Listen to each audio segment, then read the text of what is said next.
Delaware CDL General Knowledge Test.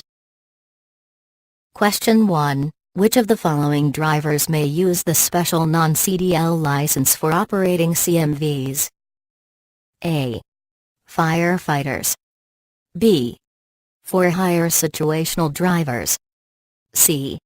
Interstate commerce drivers. D. All of the above.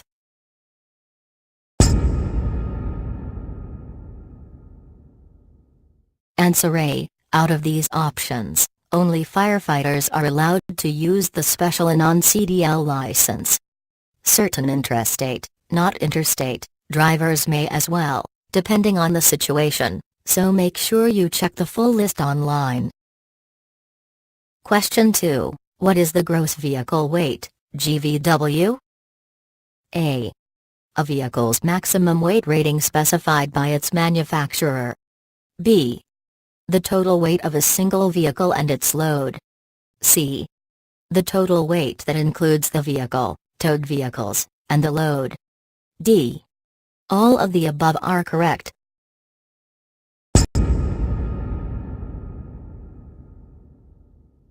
Answer B. GVW is the simplest of the vehicle weight explanations, standing for just a single vehicle and the load that it is carrying. Question 3. Which of the following should you do when confronted by an aggressive driver? A. Avoid eye contact. B. If you can safely do it, call the police from a cell phone. C. Ignore rude gestures and refuse to react negatively. D. All of the above are correct.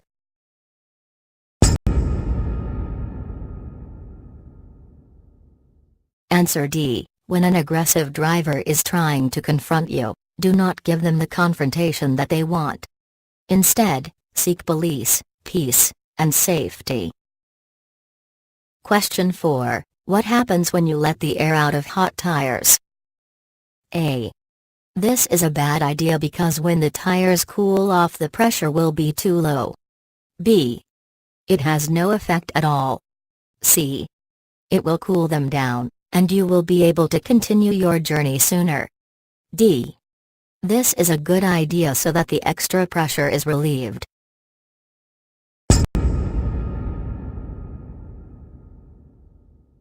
Answer A. When tires get hot, the air pressure rises. However, relieving that pressure will leave the air pressure too low later, and the tires may then catch fire or blow out. It will also not have a cooling effect. If your tires are too hot to touch, stop until they have cooled down. Question 5. Where should you place your warning devices if you must stop on a one-way or divided highway? A. 50 feet, 100 feet, and 150 feet toward the approaching traffic. B. 20 feet, 50 feet, and 100 feet toward the approaching traffic. C. 100 feet, 200 feet, and 300 feet toward the approaching traffic. D. 10 feet, 100 feet, and 200 feet toward the approaching traffic.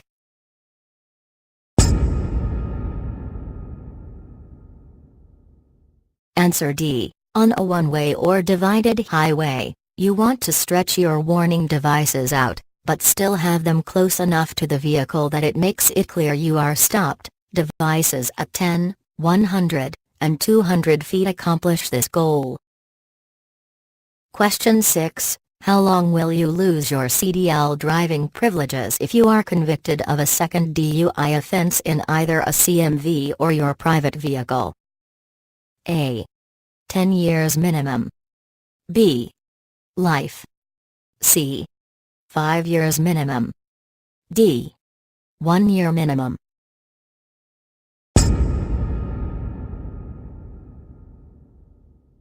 Answer B. Due to nationwide drunk driving laws, a second DUI offense, regardless of the vehicle being driven, will cause you to lose your CDL for life.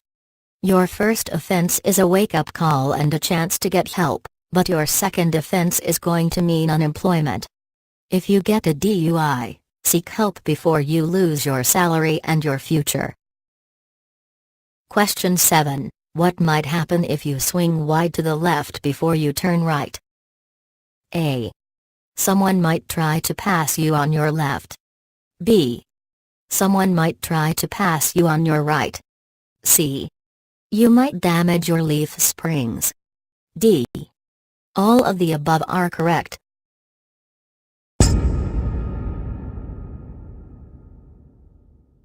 Answer B. If you swing wide, a driver may try to pass on your right while you are turning. Instead, make the turn with the rear of your vehicle as close to the curb as possible and turn widely without allowing them room on the right to pass. Question 8. Before transporting a sealed load, you must check A. A picture of whatever is inside. B. That you don't exceed gross weight and axle weight limits. C. A small sample of whatever is inside. D. All of the above.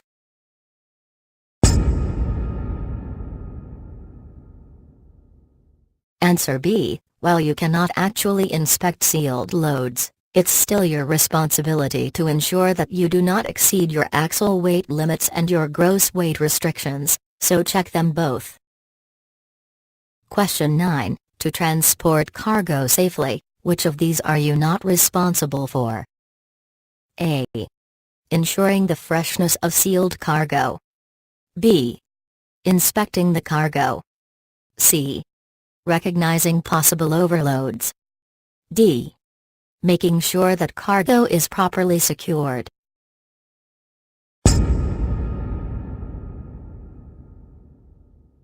Answer A. You are not responsible for the state of sealed cargo, nor can you inspect it.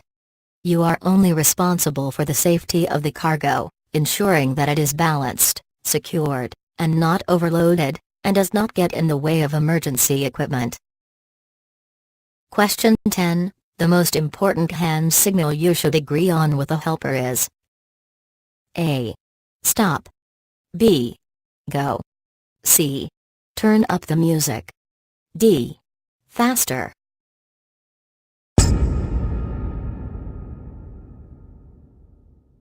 Answer A. Unfortunately, once an accident happens, you can't take it back. That's why it's absolutely essential that you and your helper have a very clear hand signal for stop so that you'll be able to stop what you are doing quickly before an incident occurs. Question 11. How can you determine if your vehicle is equipped with ABS? A. Check if your vehicle was manufactured after March 1, 1998, they are required to have the panel light. B. Check for the yellow ABS malfunction lamp on the instrument panel. C. Look for wheel speed sensor wires that are coming from the rear of your brakes. D. All of the above are correct.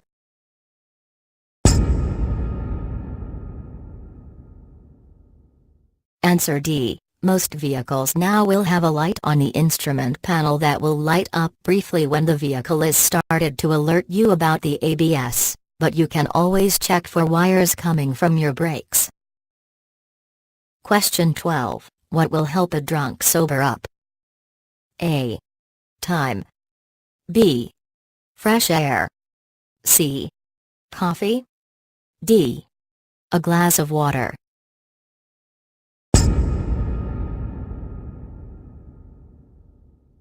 Answer A. There is no fast answer for getting the alcohol out of your system since it is inside your bloodstream.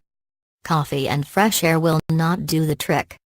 You must wait until you are sober, or risk losing your CDL if you drive.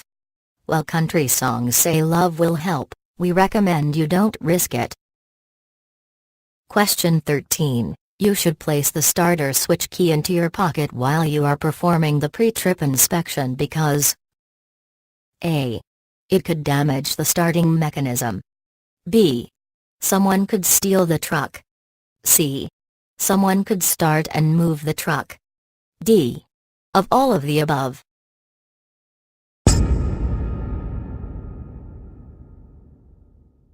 Answer C. When you are performing the pre-trip inspection, you do not want someone, such as a co-driver, to start your vehicle while unaware of your location and accidentally injure you.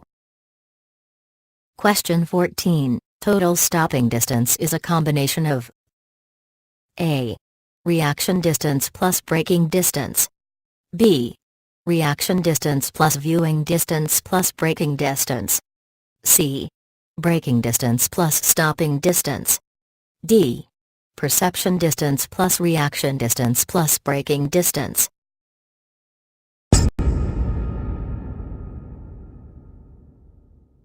Answer D. Total stopping distance is a combination of your perception distance, how far the vehicle goes from when you see the hazard until your brain processes it, reaction distance, the amount of time from your brain informing your foot to take action until your foot actually does something, and braking distance, how long it takes to stop once you press the brake. Question 15. What is the best way to figure out how many seconds of following distance you have? A. Get 1/4 closer to the car in front of you, then back off again. Multiply how long this took you by 4 for your following distance. B. Text a friend and tell them to text you back in 10 seconds and see how long that seemed to take compared to how far you traveled. C. Use the stopwatch on your phone to try to determine how long before you reach a mile marker after the car in front of you appeared to reach it. D. Wait until a vehicle passes a shadow or landmark, and then count the seconds until you pass it.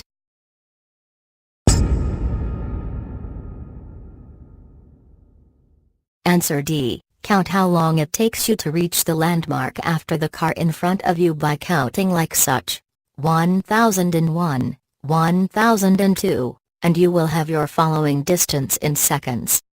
All the other methods are dangerous and will not get you a true following distance. Remember, following distance needs to be increased in traffic, bad weather, for heavy vehicles, or at higher speeds. Question 16. What constitutes a hazardous materials placard? A. Signs on the inside of the vehicle that remind the driver what he is carrying. B. Signs on the outside of the vehicle that identify the hazard class of cargo. C. Signs that help tax collectors determine how much to tax a hazardous cargo. D. Signs that warn the public to stay at least 1,000 feet away from the vehicle.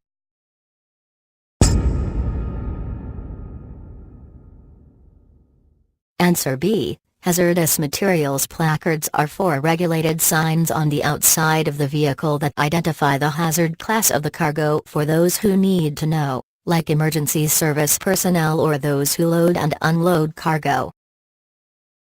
Question 17. While driving at night, which lights should you use as often as you can? A. Low beams. B. Emergency flashers. C. Novelty lights. D. High beams.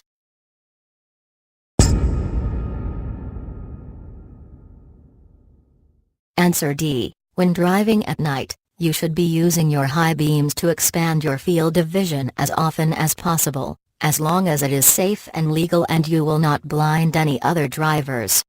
The rule of thumb is to put them on as long as there are no approaching vehicles within 500 feet. Question 18. Which of the following can you not use a BC fire extinguisher on? A. Grease fire. B. Electrical fire. C. Wood fire. D. Gasoline fire.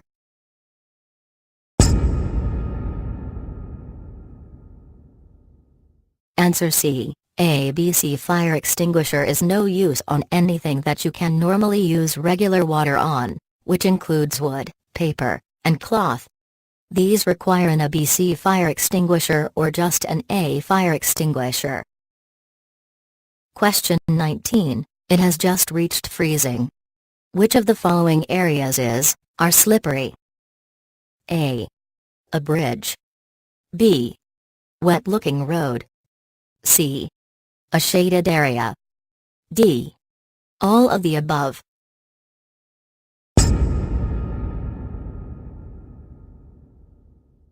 Answer D. Once the temperature dips down to freezing, some areas of the road will start to freeze. The first to go will be areas without sun, shaded areas, and bridges. If the road appears wet, that could also herald the arrival of black ice, a thin layer of slippery ice through which you can see the actual road. Question 20. What is not one of the 4 skill areas that operating a commercial vehicle requires? A. Steering. B. Accelerating. C. First aid certification. D. Safely backing.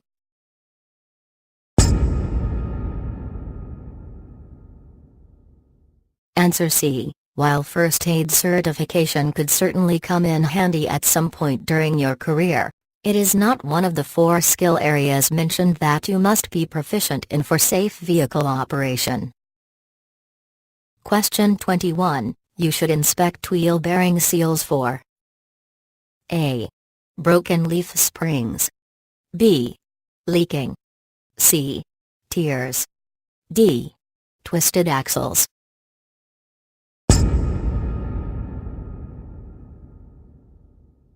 Answer B. Like many seals on your vehicle, the most likely problem with wheel bearing seals will be leaking, so you should look for moisture around the seal and drops or a puddle underneath it. Question 22. What can you do at an accident site to help avoid another accident?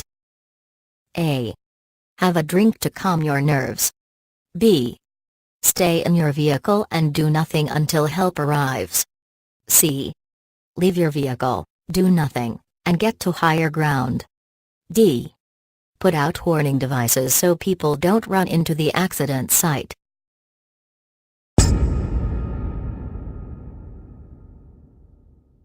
Answer D. As a truck driver, unless you are injured, it is your job to make sure that people can see your vehicle at an accident scene. Put your warning devices out as quickly as possible to avoid further accidents such as a pileup. Question 23. Which of the following is a key steering component? A. Bearing plate. B. Leaf spring. C. Gearbox. D. Torque rod.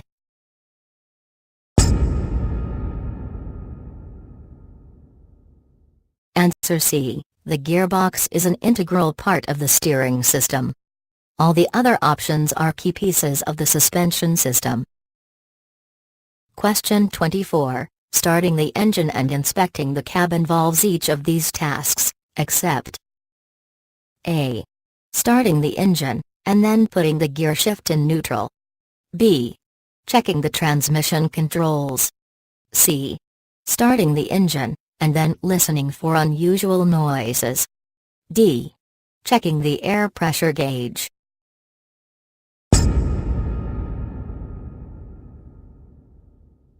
Answer A. Please note that the question contains an except clause.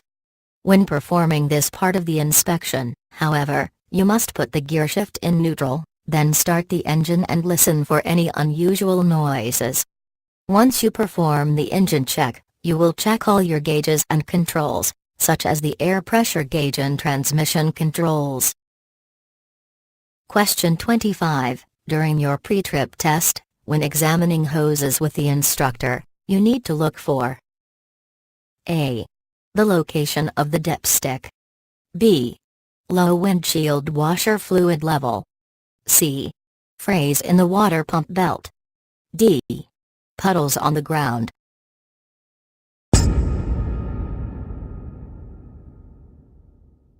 Answer D. During your pre-trip test, when inspecting hoses, you need to look for signs of leaks and cracks, such as puddles on the ground, fluids that are dripping on the underside of the engine or transmission, and check hoses for leaks or problems.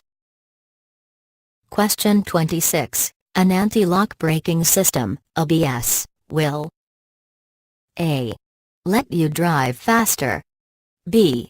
Shorten your stopping distance. C. Keep your brakes from locking up when you brake hard. D. Increase a vehicle's ultimate stopping power.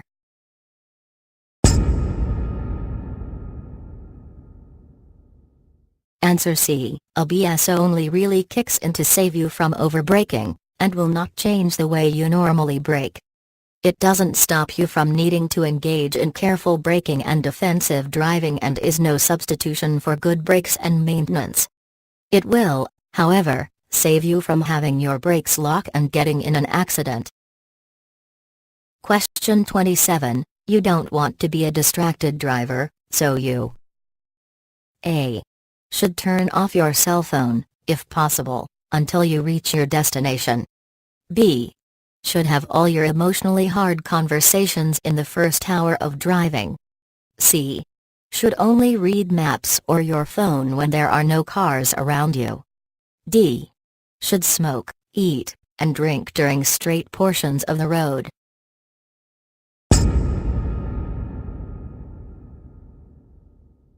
Answer A. Tasks that make you a distracted driver always make you distracted, whether you think it's an easy portion of your trip or a straight section of the road. Do not eat, drink, smoke, text, read, or have difficult conversations while driving. In an ideal situation, turn off your phone and keep it off until you are done driving for the day. Question 28. Why is it important to use a helper when backing? A. because you are providing a job for someone else. B. because people feel more comfortable when you do. C. because you have blind spots. D. all of the above.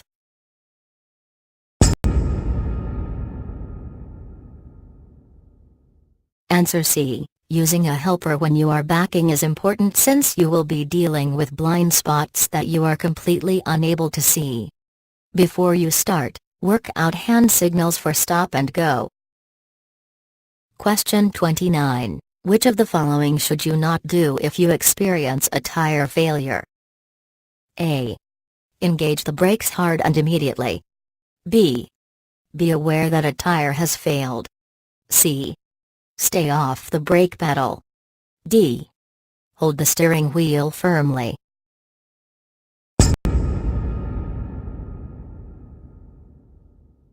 Answer A. While it's natural to want to take control of the situation by braking, slamming on your brakes could actually put the vehicle out of control, so slowly brake once you are in control of the vehicle. Question 30. How can you start moving without rolling backward? A. engage the clutch before removing your foot from the brake. B. put on the parking brake whenever necessary. C. apply the hand valve. D. do all of the above.